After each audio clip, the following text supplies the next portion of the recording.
എന്താണ് നിലമ്പൂരിലെ ഈ തിരഞ്ഞെടുപ്പ് പ്രചാരണ പരിപാടികൾ, ഇന്ന് രമേശ് ചെന്നിത്തല പറഞ്ഞ വാക്കുകൾ, അതൊക്കെ എന്തിലേക്ക് സൂചിപ്പിക്കുന്നുവെന്ന് നോക്കാം. നിലമ്പൂരിലെ ഈ പോര് കോൺഗ്രസിലെ പടലപ്പിണക്കത്തിലേക്കാണോ അതോ ഇതിനെയൊക്കെ മറികടന്നുള്ള ഒത്തൊരുമയിലേക്കാണോ വരുന്നത്? നമുക്ക് വേഗത്തിൽ നോക്കാം എന്താണ് നിലമ്പൂരിനോട് അനുബന്ധിച്ച് കോൺഗ്രസിൽ സംഭവിക്കുന്നത് എന്ന്. ഫലം എന്തായാലും പാർട്ടിയിൽ പടലപ്പിണക്കം ഉറപ്പാവുകയാണ് എന്നതാണ് രമേശ് ചെന്നിത്തലയുടെ വാക്കുകളടക്കം പറയുന്നത്. അതൃപ്തിയുള്ള നേതാക്കളുണ്ട്. തെരഞ്ഞെടുപ്പ് കഴിഞ്ഞതോടെ ആ നേതാക്കൾ അത് പരസ്യമാക്കി തുടങ്ങി. ഒന്ന്, ഏറ്റവും പ്രധാനപ്പെട്ട കാര്യം സതീശന്റെ ജമാഅത്തെ ഇസ്ലാമി പരാമർശമാണ്. ജമാഅത്തെ ഇസ്ലാമിക്ക് ഒരു ഗുഡ് സർട്ടിഫിക്കറ്റ് കൊടുത്തത് ഉചിതമായില്ല എന്ന് ചിന്തിക്കുന്ന നേതാക്കൾ കോൺഗ്രസിലും UDF-ലും ഉണ്ട്. അത് പരമാവധി ഭരണപക്ഷം അത് ഉപയോഗിക്കാനും ശ്രമിച്ചിട്ടുണ്ട്. പക്ഷെ അപ്പോഴും അദ്ദേഹത്തിന്റെ നിലപാടിൽ ഉറച്ചു നിൽക്കുകയാണ് ചെയ്തത്. ഒപ്പം മാങ്കൂട്ടത്തിലിന്റെ അൻവറിനെ കാണാൻ ഉള്ള യാത്ര, അത് രാത്രി അദ്ദേഹം പോകുന്നു.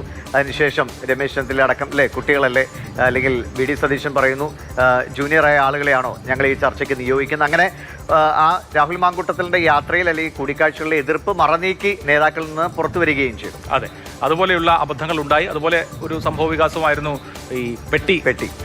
അത് വലിയ തോതിലുള്ള ബുദ്ധിമുട്ട് നേതാക്കൾക്ക് ഉണ്ടാക്കിയിട്ടുണ്ട്.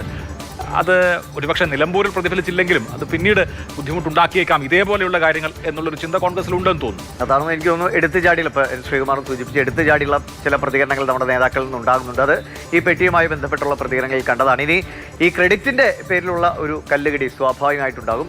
അതും ചെന്നിത്തലയുടെ അതാണ് രമേശ് ചെന്നിത്തല പറഞ്ഞത്. ഇത് ഒരാളുടെ വിജയമല്ല, കൂട്ടായ വിജയമാണ് എന്നുള്ളത്. വിജയം ഉറപ്പിച്ചിരിക്കുന്നു. ഇനി ജനങ്ങളുടെ കയ്യിലിരിക്കുന്ന കാര്യമാണ്. 100% ഒന്നും നമുക്ക് ഉറപ്പിച്ച് പറയാൻ പറ്റില്ലെങ്കിലും കോൺഗ്രസ് വിജയം ഉറപ്പിച്ചിരിക്കുന്നു. ആ വിജയം പ്രഖ്യാപിക്കപ്പെടുന്നതിന് മുമ്പ് തന്നെ അവിടെ ചില അസ്വാരസ്യങ്ങൾ വന്നിരിക്കുകയാണ്. ക്രെഡിറ്റ് ഒരാളും തനിച്ചെടുക്കണ്ട എന്നാണ് ചെന്നിത്തല പറയുന്നത്. കോൺഗ്രസ് ഇന്ത്യയിലെ ഏറ്റവും വലിയ ജനാധിപത്യ പ്രസ്ഥാനമാണ്, ഏറ്റവും പഴക്കമുള്ള ജനാധിപത്യ പ്രസ്ഥാനമാണ്. കോൺഗ്രസിൽ പല ധാരകൾ എല്ലാ കാലത്തും ഉണ്ടായിട്ടുണ്ട്.